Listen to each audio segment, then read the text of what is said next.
चलिए, अब अपना टॉपिक है प्रोजेक्टाइल मोशन। देखिए, प्रोजेक्टाइल मोशन क्या है।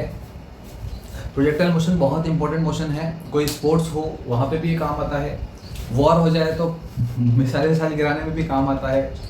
स्पोर्ट्स में जैसे cricket, football, javelin throw, archery, आप निशानाबाजी करते हो बंदूक से, कोई भी हो, जहाँ पर भी आपको किसी चीज़ को फेंक करके दूसरी जगह पहुँचाना है, वहाँ पे प्रोजेक्टाइल मोशन काम आता ही आता है। ठीक है ना।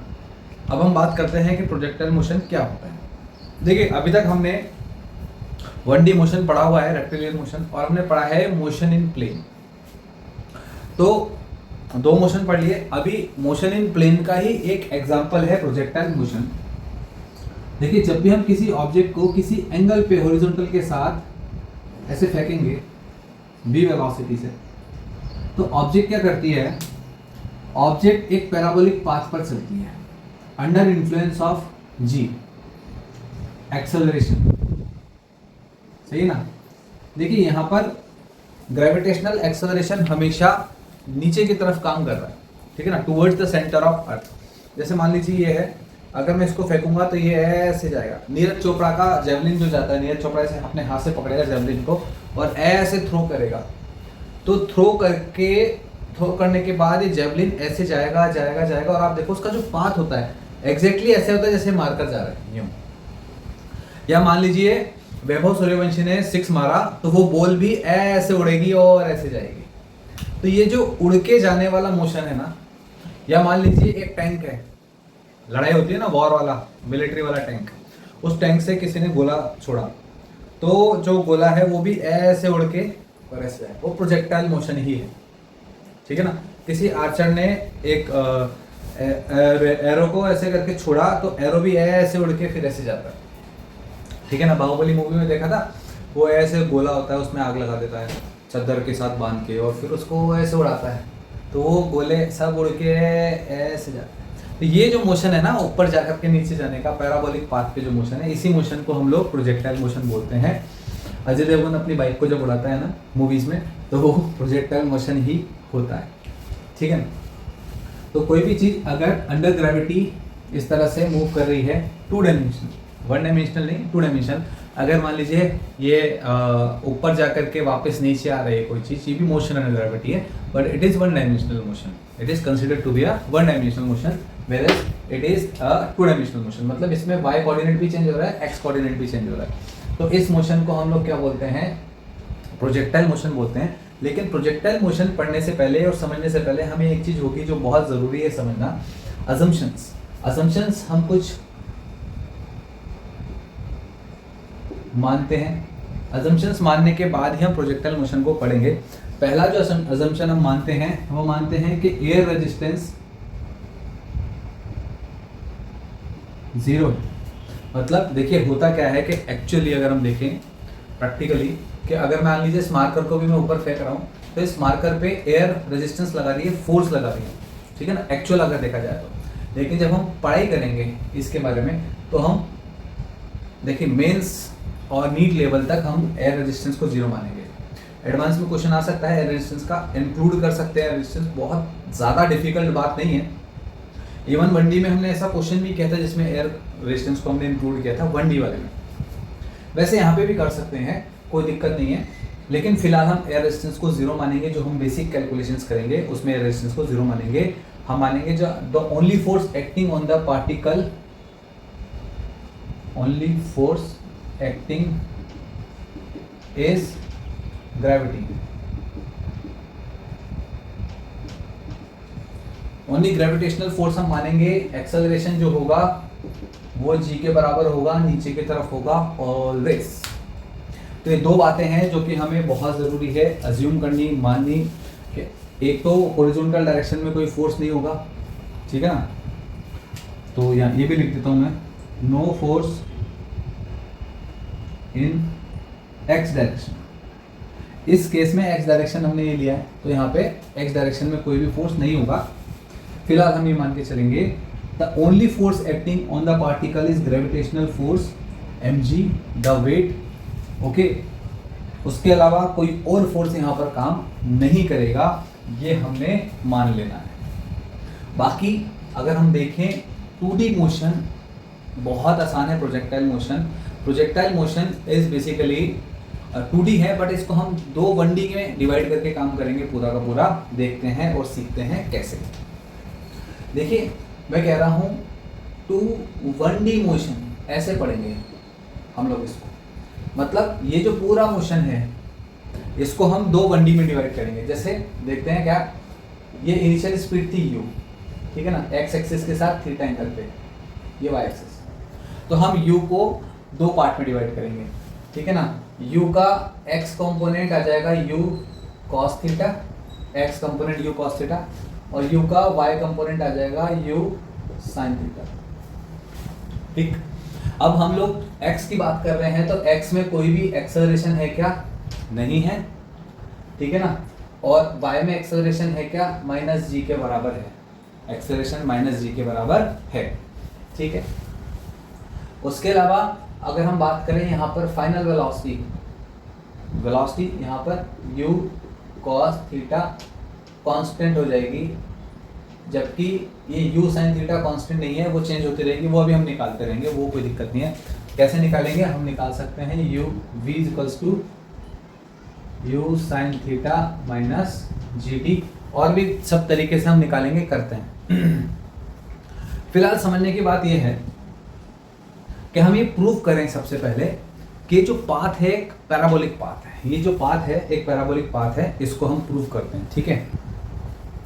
चलिए बताइए, इसने t टाइम में x डिस्टेंस कितना ट्रैवल किया? इसने x डिस्टेंस ट्रैवल किया होगा u cos theta into T, x distance, ठीक है। मतलब अगर आपने पार्टिकल को फेंका है, मान लीजिए आपने ऐसे पार्टिकल को फेंका है इस एंगल पे, तो ये x डायरेक्शन में, मान लो यहाँ तक ये आपने u फेंका, ठीक है ना, कितना गई? u cos theta into T, तो t कितना आ जाएगा? x upon u cos theta, x upon u cos theta. बताइए t टाइम में ही ये y डायरेक्शन में कितना गई? तो आप लिखोगे ut plus half at square, y equals to u, y direction में u कितना है? It is u sin theta into t plus half, एक ही जगह आ जाएगा g माइनस का इंटू टी स्क्वायर, ठीक। मैंने कुछ अलग नहीं किया, अभी 1D ही चल रहा है ना, बस 1D 2 बार लगाया है, एक बार 1D इधर, एक बार 1D इधर, है ना। तो हम इसको 2D की जगह 2 1D मोशन कहेंगे, ठीक। अब ये क्या हो जाएगा? t। तो जो t की वैल्यू यहाँ रखते हैं, क्योंकि t तो दोनों के लिए सेम है ना, टाइम x एक्सिस और y एक्सिस से क्या फर्क पड़ रहा है? टाइम को कोई फर्क नहीं पड़ रहा, टाइम तो सेम रहेगा। तो y इक्वल्स टू कितना? सही, तो y equals to u sin theta x upon u cos theta minus half g x upon u cos theta square. तो y इक्वल्स टू, देखिए u से u कैंसिल हो जाएगा, साइन अपॉन कॉस हो जाएगा tan, तो x tan theta minus g x square 2u square cos square theta, 2u square cos square theta. ये हमारे पास आ गया, क्या आ गया? y, ठीक है ना। तो अगर हम बात करें y की, इस इक्वेशन की, ये इक्वेशन क्या है? ये इक्वेशन बेसिकली रिप्रेजेंट कर रही है एक parabola, y proportional to x square, ठीक है ना। तो ये एक पैराबोला की इक्वेशन है, क्लियर है? चलिए आगे चलते हैं। इसे ही equation of trajectory, equation of trajectory भी बोलते हैं इसको, ठीक है ना। y equals to ax minus bx square, ठीक है ना, इक्वेशन ऑफ पैराबोला। चलिए अब आगे चलते हैं। चलिए बात करते हैं h मैक्स, मतलब जब ये अपने पैराबोलिक पाथ पर ऑब्जेक्ट जा रही है तो उसको एच मैक्स तक जाने में कितना टाइम लगा, time to reach H max, H max तक जाने में उसको कितना टाइम लगेगा। तो हमें ये पता होना चाहिए कि जब भी ऑब्जेक्ट मैक्सिमम हाइट पर जाएगी तो उसकी वेलोसिटी कितनी होगी, ठीक है। तो हम कहेंगे at H max velocity is equals to 0, है ना। बट ये ट्रू है only for 1D, true for 1D। अगर हम बात कर रहे हैं 2D के लिए तो इट इज नॉट ट्रू। सोचिए अगर यहां पर जाकर इसकी वेलोसिटी 0 हो गई तो सीधे फ्री फॉल नीचे करेगी, है ना, ऐसे नहीं जाएगी, ऐसे जा रही है, मतलब इसके पास इस पॉइंट पर वेलोसिटी 0 नहीं हुई है। इस पॉइंट पर वेलोसिटी कितनी है, ये है u cos थीटा, क्योंकि जो u cos थीटा है वो तो through out the path constant है। थ्रू आउट दी पाथ क्या है, कांस्टेंट। u sin थीटा 0 हुई है, यानी कि ये इसको हम कह सकते हैं vy 0 हुआ है। vx तो ux के बराबर है और कांस्टेंट है, ये चेंज नहीं हुआ है। Only and only y component change हो रहा है वेलोसिटी का। ये हमने स्टार्टिंग में अजम्पशन माना था कि x डायरेक्शन में कोई भी एक्सेलरेशन या रिटार्डेशन काम नहीं कर रहा है। अगर x डायरेक्शन में कोई एक्सेलरेशन रिटार्डेशन काम नहीं कर रहा है तो u cos थीटा कभी भी 0 नहीं होगी, कम नहीं होगी और ना ही बढ़ेगी। u cos theta will remain u cos theta through out the motion, through out the path. So we cannot consider it to be 0 at h max. So क्या 0 होगा, 0 होगा ये, देखिए h max पर v का वेलोसिटी का y component vy is 0, यानी कि uy माइनस gt, तो t is equals to uy upon g, t is equals to uy upon g। uy की वैल्यू कितनी है, ये है u sin theta upon g, ये हमें ध्यान रखना, u sin theta upon g। Time to reach at h max, h max पे पहुंचने में इतना टाइम लगेगा अगर हमारी इनिशियल स्पीड u है और ये हो जाएगा u sin, ये ठीक है ना। तो h max पर पहुंचने में इतना टाइम लगेगा। अगर हम बात करें फ्लाइट टाइम की, फ्लाइट टाइम क्या होता है, फ्लाइट टाइम होता है वो टोटल टाइम जितनी देर तक ऑब्जेक्ट हवा में है, मतलब यहाँ से लॉन्च करने के बाद जितनी देर तक वापस इसी एक्स एक्सिस को नहीं टच करेगी। हमने जिस प्लेन से टच इसको लॉन्च किया, मान लीजिए मेरा हाथ है ये, मैंने इस मार्कर को यहाँ से लॉन्च किया और मार्कर वापस यहाँ आना चाहिए, तो इस टाइम को कहेंगे एच मैक्स, ठीक है ना। लेकिन अगर ये प्लेन ऐसा है और मैंने यहाँ से लॉन्च किया, यहाँ पे आया, तो ये फ्लाइट टाइम नहीं है। फ्लाइट टाइम क्या लेना है, ये अगर एक्स एक्सिस मेरा ये लिया है तो यहाँ से लॉन्च किया और यहीं पर वापस लैंड होनी चाहिए इसी एक्सिस पर, तो यहाँ से यहाँ तक के टाइम को कहते हैं फ्लाइट टाइम, ठीक। जिस एक्सिस से लॉन्च कर रहे हैं वहीं तक वापस आनी चाहिए। तो फ्लाइट टाइम कितना है, यहाँ पर कितना टाइम लगा इसको हवा में रहने में, कितना इसको, तो वो बात करेंगे। टाइम, फ्लाइट टाइम होता है t। तो फ्लाइट टाइम के लिए देखिए, अगर हम बात करें y एक्सिस के अलावा डिस्प्लेसमेंट 0 है, y एक्सिस के अलावा डिस्प्लेसमेंट 0 है फॉर फ्लाइट टाइम। जितना ऊपर गई उतना ही नीचे आ गई। x एक्सिस के अलावा तो है डिस्प्लेसमेंट, लेकिन y एक्सिस के अलावा डिस्प्लेसमेंट 0 है। तो अगर डिस्प्लेसमेंट 0 है तो मैं इक्वेशन लिखूंगा s is equals to ut minus half gt square, और u कौन सा, y एक्सिस वाला, u कौन सा, y एक्सिस वाला u 0 है। तो मैं यहां लिख सकता हूं कि s तो 0 हो जाएगा, u sine theta multiply by t minus half g t square, ये u y आ गया multiply by t, u y into t minus half g into t square. t common लेके 0 कर दो, ठीक। बचेगा क्या, बचेगा u sine theta minus half g into t बराबर 0। तो t आ जाएगा 2u साइन थीटा अपॉन जी। अगर हम ध्यान से देखें, it is equals to 2 into small t, यानी कि 2 into time taken to reach H max. जितना टाइम एच मैक्स तक जाने में लगा उसका डबल टाइम ऑब्जेक्ट हवा में रहेगी, यानी कि फ्लाइट टाइम होगा। मतलब मैं ऐसा भी कह सकता हूं कि ऑब्जेक्ट को जितना टाइम ऊपर तक जाने में लगा t, उतना ही टाइम नीचे तक आने में लगा t, तो ये टोटल टाइम जो होगा 2t equals to flight time हो जाएगा। Got it? तो किसी भी ऑब्जेक्ट को जितना समय ऊपर जाने में लगता है उतना ही समय नीचे आने में लगता है, चाहे मोशन 1D में हो रहा हो या 2D में हो रहा हो। तो 2D में भी सेम कंसेप्ट है। तो ये आ गया फ्लाइट टाइम। अगर मैं बोलूं किस एंगल पे ऑब्जेक्ट को फेंकने से ऑब्जेक्ट ज़्यादा देर तक हवा में रहेगी, यानी कि फ्लाइट टाइम मैक्सिमम हो जाएगा, तो आप क्या कहेंगे? देखिए, अगर मैं चाहता हूं फ्लाइट टाइम मैक्सिमम हो जाए, इसके लिए साइन थीटा की वैल्यू 1 2u/g, ये 1D का आ गया 2u/g।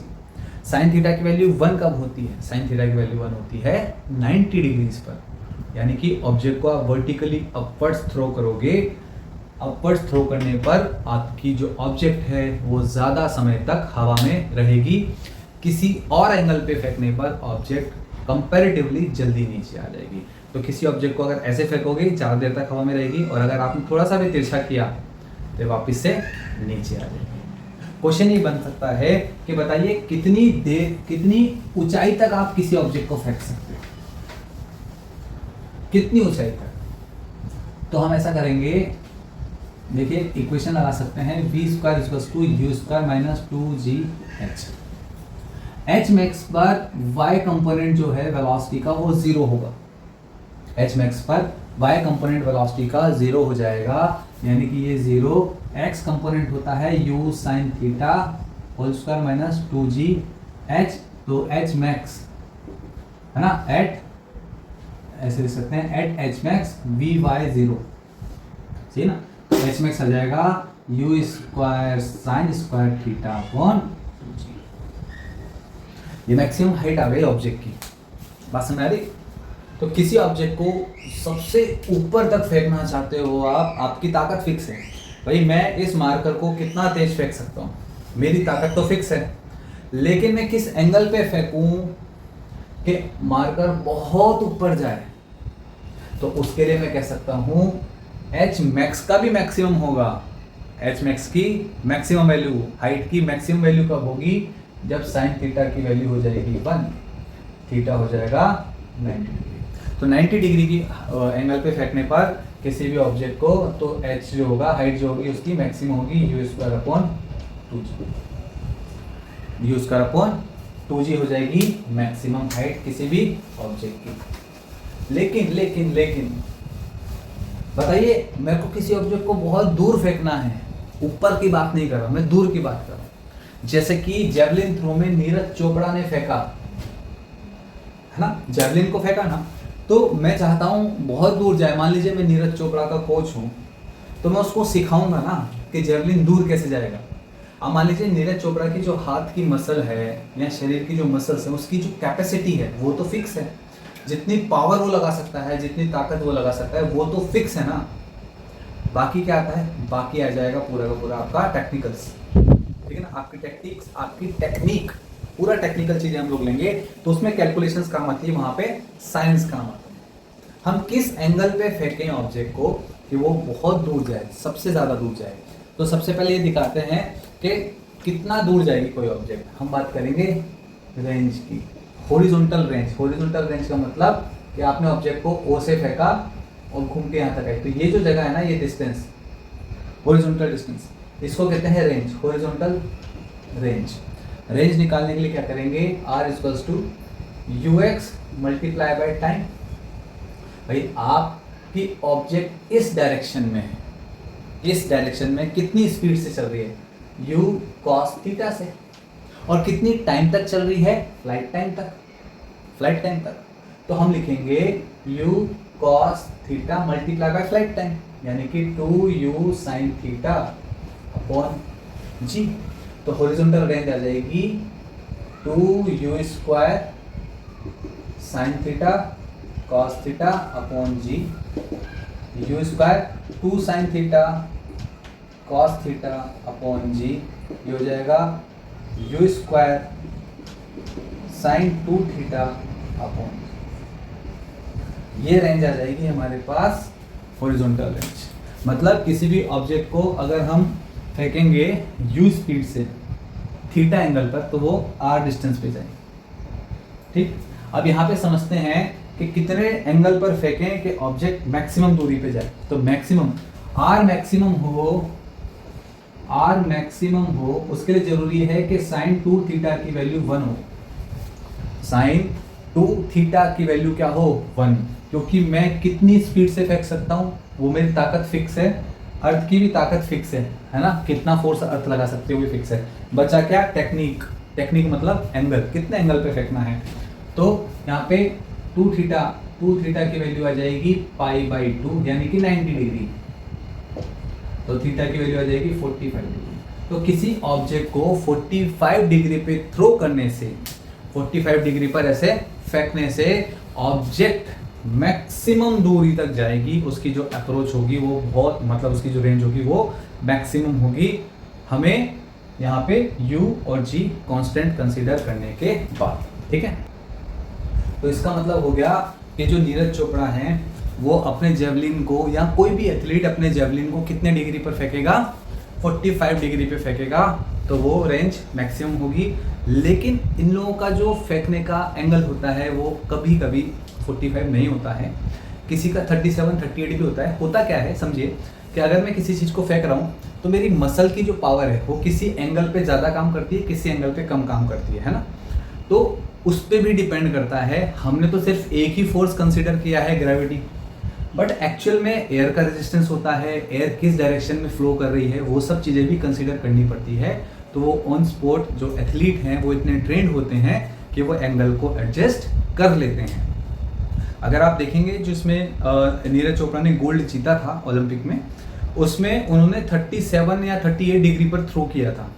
वो इसीलिए थ्रो किया था क्योंकि हवा जो होती है, विंड का डायरेक्शन देखना पड़ता है, क्योंकि एक्चुअल में हवा रेजिस्टेंस तो लगा ही रही है ना, हमने तो जीरो मान लिया, बट ऑन ग्राउंड तो लगा ही रही है रेजिस्टेंस, तो उसको भी कंसीडर करना पड़ता है। आपकी जो हाथ है वो किस एंगल पे ज़्यादा अच्छे से थ्रो कर पा रहा है वो सब देखना पड़ता है। तो 37 38 डिग्री पर वो लोग उसको थ्रो करते हैं और ऐसा हम कंसीडर करके चलते हैं। चलिए अब आगे चलते हैं। चलिए तो अब बात करते हैं कुछ पॉइंट्स की जो बहुत ज़रूरी हैं समझने प्रोजेक्टाइल मोशन से रिलेटेड। जैसा कि पहला पॉइंट ये कहता है कि जब प्रोजेक्टाइल मोशन होगा तो ऑब्जेक्ट की काइनेटिक एनर्जी रिड्यूस होती है, ठीक, और पोटेंशियल एनर्जी बढ़ती है स्टार्टिंग में, फर्स्ट हाफ के लिए, टिल फर्स्ट हाफ, ठीक है ना, फर्स्ट हाफ ये फर्स्ट हाफ। फिर एच मैक्स आएगा, मैक्सिमम हाइट, ठीक है, मैक्सिमम हाइट पर speed and kinetic energy minimum. Maximum height पर काइनेटिक एनर्जी कितनी है? काइनेटिक एनर्जी है 1/2 mv² cos², ये काइनेटिक एनर्जी है मैक्सिमम हाइट पर। वेलोसिटी कितनी है? वेलोसिटी है u sin theta, u cos theta. अभी थोड़ी देर पहले मैंने बताया आपको कि u cos थीटा वेलोसिटी होती है, स्पीड होती है, ठीक है, इस डायरेक्शन में u cos theta, h max पर u cos थीटा, और काइनेटिक एनर्जी होती है मिनिमम हाफ mv², ठीक है, v की जगह u² sin cos² थीटा हो जाएगा। तो ये हमारे पास काइनेटिक एनर्जी का हो गया। सेकंड हाफ में काइनेटिक एनर्जी बढ़ जाएगी, सेकंड हाफ में मतलब यहाँ से जब नीचे जाएगी तो काइनेटिक एनर्जी इंक्रीज हो रही होगी और पोटेंशियल एनर्जी डिक्रीज हो रही होगी। बट हमें ध्यान रखना है कि जो टोटल एनर्जी है, जिसे हम मैकेनिकल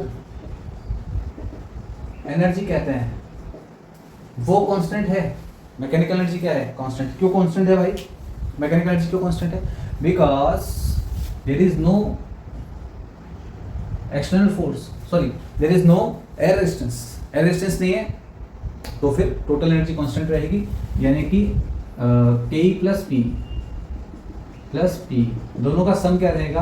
कांस्टेंट रहेगा, ठीक है ना। Kinetic energy plus potential energy का जो सम होगा वो हमेशा कांस्टेंट रहेगा थ्रू आउट दी मोशन, ठीक, क्योंकि रेजिस्टेंस नहीं है यहाँ पे इसलिए। दूसरा पॉइंट क्या कहता है, दूसरा पॉइंट कहता है कि जैसे टाइम है, फ्लाइट टाइम होता है 2u sin थीटा बाई जी। तो इसको आप ऐसे भी याद रखो, लेकिन ज़्यादा अच्छा ये है कि हमें उसको 2u y बाई जी याद रखें, 2u y by ji. H क्या होता है, ये होता है u square sine square theta upon 2g। तो आप इसको याद रखो u y square upon 2g, flight है ना। ऐसे रेंज होता है u cos theta u sin theta by 2g। तो इसको कैसे याद रखो, ux सॉरी 2 इधर आएगा है ना, तो उसको ऐसे याद रखो 2ux uy अपॉन g। ऐसे याद रखना ज़्यादा बेटर है। क्यों, अभी मैं जब क्वेश्चंस कराऊंगा तब समझ में आएगा, क्योंकि हमेशा ज़रूरी नहीं है कि आपका मोशन x डायरेक्शन मतलब हॉरिजॉन्टल से ही हो। कभी कभी हम इंक्लाइन प्लेन पे भी बात करेंगे, किसी ऊपर से भी फेंकेंगे, चलते हुए प्लेन से भी फेंकेंगे।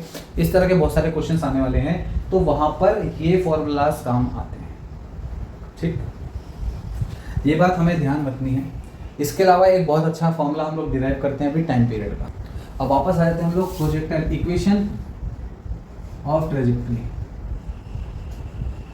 इक्वेशन ऑफ ट्रेजेक्ट्री होती है y equals to x tan theta minus g x square two u square cos square theta. ठीक है ना। अब इसको हम थोड़ा सा कन्वर्ट करेंगे। कन्वर्ट कैसे करेंगे समझिए। रेंज का फॉर्मूला क्या होता है, रेंज का फॉर्मूला होता है u square sine 2 theta upon g. इसको मैं लिख सकता हूँ u square 2 sine theta cos theta upon g. मैं इसको कॉस थीटा से मल्टीप्लाई डिवाइड करता हूँ। अभी क्यों कर रहा हूँ सब समझ में आ जाएगा। बस ये देखो कि मैं मल्टीप्लाई डिवाइड कर रहा हूँ, तो ये हो जाएगा यू स्क्वायर ठीक cos square theta into 2 sine theta upon cos theta. Sine upon cos हो जाएगा 10, तो 2 tan थीटा अपॉन में जी। ये हो जाएगा रेंज आर, तो ये हो जाएगा g R upon 2 tan theta is equals to, ऊपर कुछ रहा तो नहीं, हाँ ये हो जाएगा u square cos square theta. सोचिए यू स्क्वायर कॉस स्क्वायर की जगह मैं ये लिख सकता हूँ, ये लिखता हूँ, तो मेरे पास आएगा y is equals to x tan theta minus g x square upon, इसकी जगह ये लिखूंगा जी आर और ऊपर चल जाएगा 2 tan थीटा। यहाँ पे एक 2 भी था, मल्टीप्लाई कर दो, ये 2 से 2 कैंसिल हो जाएगा, जी से जी कैंसिल हो जाएगा, तो x tan theta minus x square upon R tan theta. x tan theta common ले लो, बचेगा 1 माइनस एक्स अपॉन आर। ये भी एक फॉर्मूला होता है ट्रेजेक्ट्री का, इक्वेशन ऑफ ट्रेजेक्ट्री का। ठीक है ना। तो हमें इन फॉर्मूलाज के साथ ये भी याद रखना, काम आएगा x और r के साथ। x क्या है, किसी पर्टिकुलर टाइम पर हम कितना डिस्टेंस गए upon total distance r, horizontal distance, ये हॉरिजॉन्टल इंस्टेंटेनियस पोजीशन, ये रेंज और वो y। तो x रेंज और y में हमने रिलेशन निकाले। हम ऐसे हॉरिजॉन्टल रेंज, ये मैक्सिमम हाइट और टाइम पीरियड के साथ भी निकाल सकते हैं, पर निकालने की अभी फिलहाल जरूरत नहीं, जरूरत पड़ी तो हम निकालेंगे। चलिए अब हम चलते हैं आगे, करते हैं अपन क्वेश्चन की। तो क्वेश्चन में क्या कह रहा है कि एक पार्टिकल है, एक प्रोजेक्टाइल है, उसको उसकी इनिशियल वेलोसिटी है 30 मीटर पर सेकंड और 60 डिग्री के एंगल पे उसको प्रोजेक्ट कर दिया गया। तो 60 डिग्री के एंगल प्रोजेक्ट करने के बाद उसकी आर एच टी और relation between y and x। तो y एंड x मतलब इक्वेशन ऑफ ट्रेजेक्ट्री हमसे पूछा है, equation of trajectory, equation of trajectory बताओ। तो देखिए बेसिक क्वेश्चन है, सिंपल क्वेश्चन है, फॉर्मूला बेस्ड क्वेश्चन है। रेंज क्या होता है, u square sine 2 theta upon g. तो यू स्क्वायर, यू कितना है, यू है हमारे पास 30 इंटू 30 इंटू साइन 2 इंटू 60 यानी कि 120, 2 इंटू 60 एंगल कितना है 60 डिग्री है। ठीक है ना। तो 120 अपॉन जी, जी की वैल्यू यहाँ पे मैं थोड़ी देर के लिए 10 मान सकता हूँ, कोई दिक्कत की बात नहीं है। तो हो जाएगा 30 900 multiply by this sine 120 is cos 30 √3/2।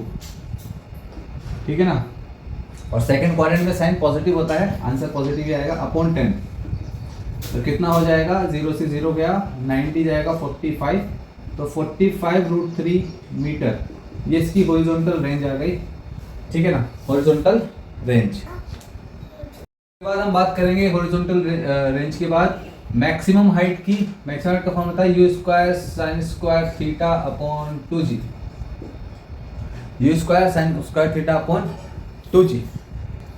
Values रखते हैं यहाँ पे, तो यू स्क्वायर, यू कितना है 30 into 30 into sine 60, sine 60 into sine 60। तो हमने साइन का भी स्क्वायर कर दिया, यू का भी स्क्वायर कर दिया, 2 की जगह 2 और जी की जगह फिलहाल मैं 10 रख रहा हूँ, 9.8 होता है, 10 रख रहा हूँ ताकि मेरी कैलकुलेशन आसान हो जाए, ठीक है। चलिए, हमें वो रखना है जो क्वेश्चन में बताएगा। अगर क्वेश्चन में नहीं दिया है 10 तो 9.8 ही रखना है, ठीक है। तो 0 से 0 कैंसिल कर देते हैं, साइन 60 होता है √3/2, तो 30 इंटू 3 अपॉन 2 इंटू √3/2 इंटू √3/2, 2 2 2 8 हो जाएगा, 8 ऊपर आएगा, 3 इंटू 3 9, तो 30 इंटू 9 अपॉन 8, ये हो जाएगा 3 3 3 ज़ा 9, 9 3 ज़ा 27, 270 अपॉन 8 हॉरिजॉन्टल रेंज। ये मीटर्स में, इसको और कैंसिल कर लेते हैं, ये 24 कैरी ओवर 3 है ना, 3 यानी कि 24, 33.3,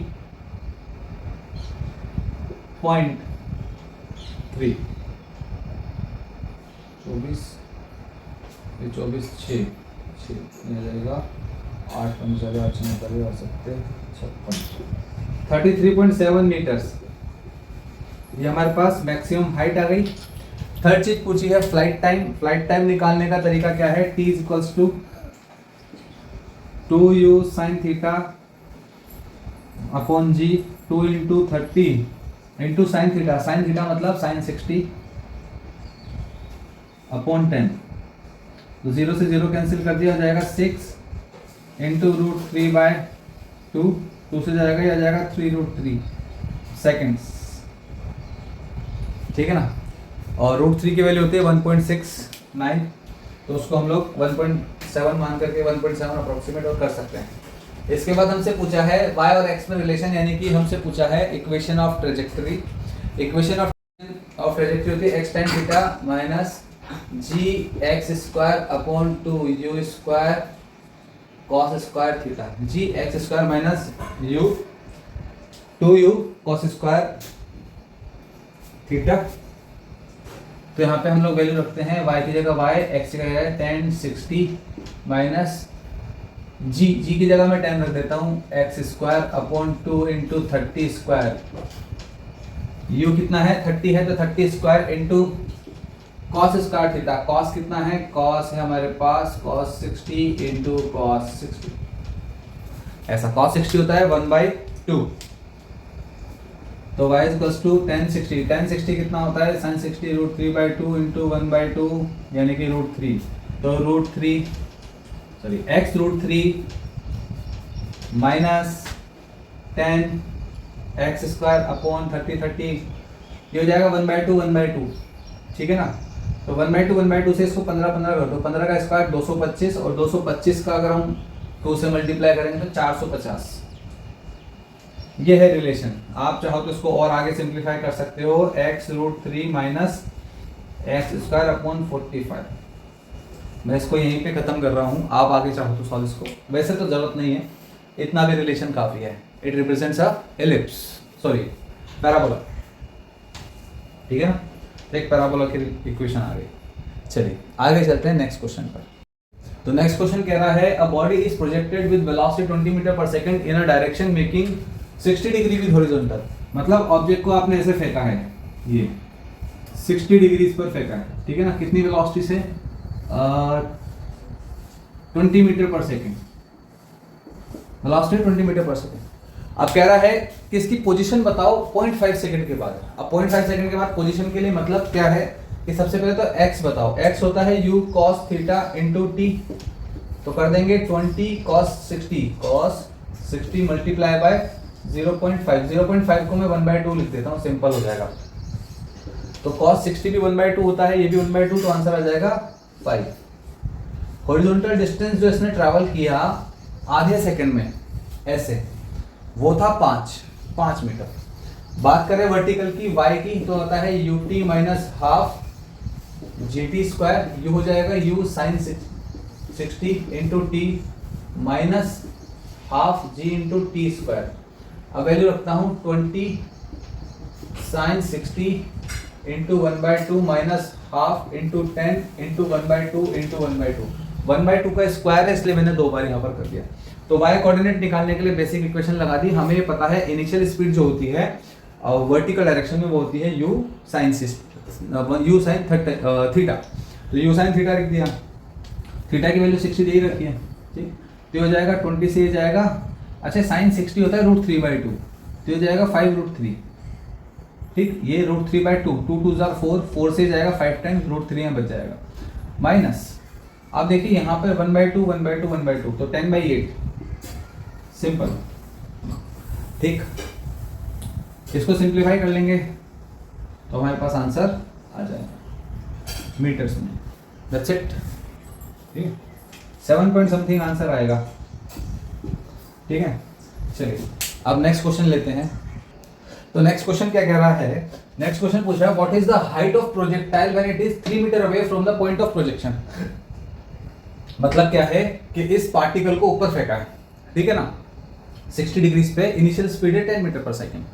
तो जब ये x इक्वल्स टू 3 मीटर चलेगा तो उसका y कितना होगा ये पूछ रहा है। तो सिंपल क्वेश्चन है, इक्वेशन ऑफ प्रोजेक्शन ट्रेजेक्ट्री से हमारा आंसर आ जाएगा y equals to x tan theta minus g x square upon 2 u square cos square theta. Simple formula है, सिंपल इक्वेशन है। वैल्यू रखते हैं x की वैल्यू है 3 मीटर्स, तो 3 tan 60 minus 10 into 3 square upon 2 into you कितना है 10 into 10 और cos 60 2 बार cos, इस तरह से हो जाएगा सिंपल। तो 3 की जगह 3 10, ये हो जाएगा √3 माइनस 10 इंटू 9 अपॉन 2, 10 10 जार 100, इसको 100 मल्टीप्लाई बाय 1/2 यानी कि 1/4, 4 ऊपर चल जाएगा। Now will solve it. So ये 0 से 0 गया, 2 से 2 टाइम्स, ये हो जाएगा 18 1.8 माइनस का साइन, ये आ जाएगा 3√3 होता है 1.69, 1.7 मान सकते हैं। तो ये हो जाएगा, जो आंसर फाइनल आंसर आएगा बता रहा हूँ 3.3 समथिंग आंसर आएगा मीटर्स में। तो जितना x चला 3 और y आया अप्रॉक्सीमेट 3.3। चलिए आगे बढ़ते हैं। तो नेक्स्ट क्वेश्चन क्या कह रहा है कि जो हाइट है वो 10 मीटर है और रेंज है 40 मीटर। एक प्रोजेक्टाइल की हाइट 10 मीटर है और रेंज है 40 मीटर्स। तो आप कैलकुलेट करके बताइए इनिशियल स्पीड और एंगल। अभी हम बेसिक क्वेश्चन ले रहे हैं फॉर्मूला बेस्ड, इसके बाद थोड़ा सा हम लोग चलेंगे आगे, 2-4 क्वेश्चन और देखते हैं सिंपल से, उसके बाद बढ़िया क्वेश्चन पे लेंगे। तो बात आती है हॉरिजॉन्टल रेंज होता है u square sine square theta upon 2g। ये दे रखा है 10, इनमें से हमें सिर्फ g पता है, ठीक है, और r यू स्क्वायर साइन 2 थीटा, साइन 2 थीटा को 2 साइन थीटा कॉस थीटा लिख देता हूँ, इसका रीजन अभी आपको पता चलेगा, पहले से ही लिख देते हैं, अपॉन g। ये दे रखा है 40। ये इसलिए मैंने ऐसा लिखा क्योंकि जब मैं दोनों को डिवाइड करूंगा ना तो साइन थीटा कैंसिल होगा, ठीक। तो अब मैंने बता ही दिया दोनों को डिवाइड करना है तो कर लेते हैं। तो जब मैं दोनों को डिवाइड करूंगा मैं लिखूंगा 10/40, ठीक है ना, 10/40। अब क्या क्या कैंसिल होगा, चलिए पूरा ही लिख देते हैं, you square sine square theta upon 2g multiply g upon 2 u square sign theta cos theta, ठीक। ये उल्टा होकर के मल्टीप्लाई हो जाएगा, शाबाश। चलिए तो ये कितना हो जाएगा, g से g कैंसिल हो जाएगा, यू स्क्वायर से यू स्क्वायर कैंसिल हो जाएगा, साइन थीटा से एक पावर कैंसिल हो जाएगी और साइन अपॉन कॉस, ये बचेगा tan थीटा, ये बचेगा 1/4। तो tan थीटा की वैल्यू आ गई है 1/4। तो थीटा जो हमारे पास आएगा वो हो जाएगा अप्रॉक्सीमेट 45 डिग्री, तो नहीं होना चाहिए, रुको 4 यहाँ से भी तो आएगा, बाई 4, तो टेन थीटा की वैल्यू आ जाएगी 1, तो थीटा आ जाएगा टेन इनवर्स 1 यानी कि 45 डिग्री। सही है, अब सही 45 डिग्री टेन आ गया है। अब यू निकालना कौन सा मुश्किल है, इसमें या इसमें, किसी में भी हम लोग थीटा की वैल्यू पुट कर देंगे तो हमारे पास यू आ जाएगा। चलिए यही ले लेते हैं, एच ये हो जाएगा u square sine square 45 upon 2 into 10 is equals to 10 sine square 45 1 upon root 2 होता है साइन 45 1 अपॉन रूट 2, तो लिखेंगे u square into 1 by root 2 का square upon 20 is equals to 10, इसको ऊपर भेज देते हैं और ये भी चल जाएगा, तो u square upon 2 is equals to 40 नहीं सॉरी 200, 20 ऊपर जाएगा 10 हो जाएगा, 1 अपॉन रूट 2 का 2 हो जाएगा, तो u आएगा हमारे पास अंडर रूट ऑफ 400, ये 2 पर मल्टीप्लाई हो जाएगा ना, अंडर रूट ऑफ 400, तो u आ जाएगा 20 मीटर पर सेकेंड, 20 मीटर पर सेकेंड, ठीक है ना। अच्छा बताइए इसका फ्लाइट टाइम कितना होगा। फ्लाइट टाइम एक बार फॉर्मूला रिवाइज हो जाएगा, फ्लाइट टाइम कैलकुलेट कर लेते हैं। ये हो जाएगा 2u sine theta upon g, तो 2u sine theta upon g, तो फ्लाइट टाइम आ जाएगा 2 इंटू यू कितना आया हमारे पास 20 इंटू साइन 45 अपॉन 10, तो 0 से 0 4 अपॉन रूट 2 से मल्टीप्लाई डिवाइड, रूट 2 इसका आया है, ठीक है ना, 45 होता है 1 अपॉन रूट 2, तो हो जाएगा 2 रूट 2 सेकेंड, इसको 1.41 से मल्टीप्लाई कर देंगे तो फाइनल आंसर आ जाएगा। चलिए तो ये हमारे पास क्या आ गया, फ्लाइट टाइम भी आ गया। नेक्स्ट क्वेश्चन देखते हैं। चलिए अब नेक्स्ट क्वेश्चन से पहले मैं आपको एक छोटी सी चीज और एक्सप्लेन कर देता हूँ अबाउट रेंज। हॉरिजॉन्टल रेंज के लिए क्या होता है, कॉम्प्लीमेंट्री एंगल्स की रेंज सेम होती है। मतलब क्या कि देखिए अगर मैं किसी ऑब्जेक्ट को लेट्स से 30 डिग्री पर फेंक रहा हूँ, कितने डिग्रीज पे 30 डिग्रीज पे हॉरिजॉन्टल के साथ लॉन्च करता हूँ, तो ये ऑब्जेक्ट ऐसे जाके इधर गिरेगी, ठीक, तो इसकी रेंज हो जाएगी ये बार कैलकुलेट करते हैं, ठीक है ना, कैलकुलेट करते हैं, ये हो जाएगा रेंज हो जाएगा u square sine 2 into 30 upon g, u square sine 2 theta upon g, 2 theta upon g, तो ये कितना हो जाएगा आर हो जाएगा यू स्क्वायर साइन 60 हो जाएगा रूट 3 अपॉन 2 और ये जी, ठीक। यही चीज अगर मैं 60 डिग्रीज के लिए करूं by keeping initial speed constant same, so range for 60 degree will be u square sine 2 into 60 upon g R. अब ये कितना हो जाएगा, ये हो जाएगा साइन 120, तो u square sign 120 upon g, तो रेंज हमारे पास जो फाइनल आएगा साइन 120 कितना होता है cos 30 रूट 3/2, तो ये हो जाएगा u square upon g into root 3/2। कहने का मतलब क्या है, कॉम्प्लीमेंट्री एंगल्स जो होते हैं है ना, उनके लिए क्या होगा, रेंज सेम होता है। ऐसे एंगल जिनका सम सेम हो 90 हो, जैसे 60 प्लस 30 ये 90 डिग्री हो गया, 45 प्लस 45 90 डिग्री, 20 प्लस 70 90 डिग्री। तो कहने का मतलब क्या है कि अगर मैं 20 डिग्री के एंगल पे किसी ऑब्जेक्ट को प्रोजेक्शन करूंगा 20 पर और 70 पर भी करूंगा, तो दोनों ऑब्जेक्ट सेम डिस्टेंस पे जाके गिरेगी, ये कहने का मतलब है। इसको हम थोड़ा सा वैसे सॉल्व करते हैं, समझिए। अगर मान लीजिए कोई ऑब्जेक्ट थीटा एंगल पे हमने लॉन्च किया है, तो रेंज कितना आएगा, u square sine 2 theta upon g, ठीक। अगर मान लीजिए 90 माइनस थीटा पे करेंगे, एक जनरल वैल्यू ले रहे हैं, तो u square sine 2 into 90 minus theta,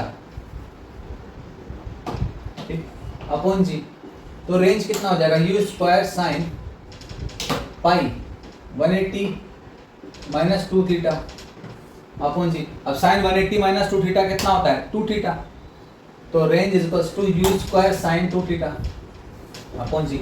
तो कहने का मतलब क्या है कि अगर दो एंगल्स का सम 90 डिग्री हो रहा है तो उन्हें कॉम्प्लीमेंट्री एंगल कहते हैं, और उनके लिए जो रेंज है वो सेम रहेगी अगर हम यू सेम रखते हैं, ठीक। जैसे किसी चीज को 30 पर फेंको और 60 पर फेंको तो दोनों सेम प्लेस पे जाकर क्या करेगी, स्ट्राइक करेगी, ऐसे ऐसे, उनकी हॉरिजॉन्टल रेंज सेम रहेगी, ऐसा होता है। ठीक है, अब नेक्स्ट क्वेश्चन इसी पर बेस्ड है, वो देखते हैं। देखिए क्वेश्चन क्या कह रहा है, show that the sum of H max for two angles theta and 90 minus theta is independent of angle.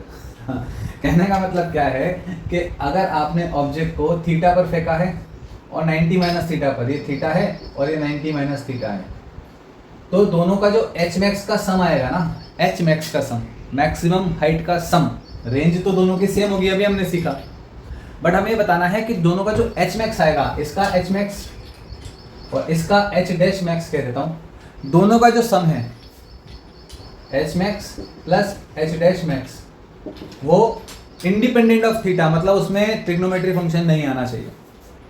करते हैं, सबसे पहले फर्स्ट वाले के लिए निकालते हैं एच मैक्स, किसके लिए, थीटा एंगल के लिए। थीटा एंगल के लिए आएगा u square sine square theta upon 2g, सही है साहब। और एच डैश मैक्स कितना हो जाएगा, ये हो जाएगा u square sine square 90 minus theta upon 2g, तो ये हो जाएगा u square cos square theta upon 2g। दोनों का सम लेंगे, H max plus H dash max is u square sine square theta upon 2g plus u square cos square theta upon 2g, तो u square upon 2g common आ जाएगा, बचेगा sine square theta plus cos square theta, और sine square theta plus cos square theta होता है 1, तो हो जाएगा u square upon 2g, that's it, इतना सही है। ठीक है, चलिए अब आगे चलते हैं।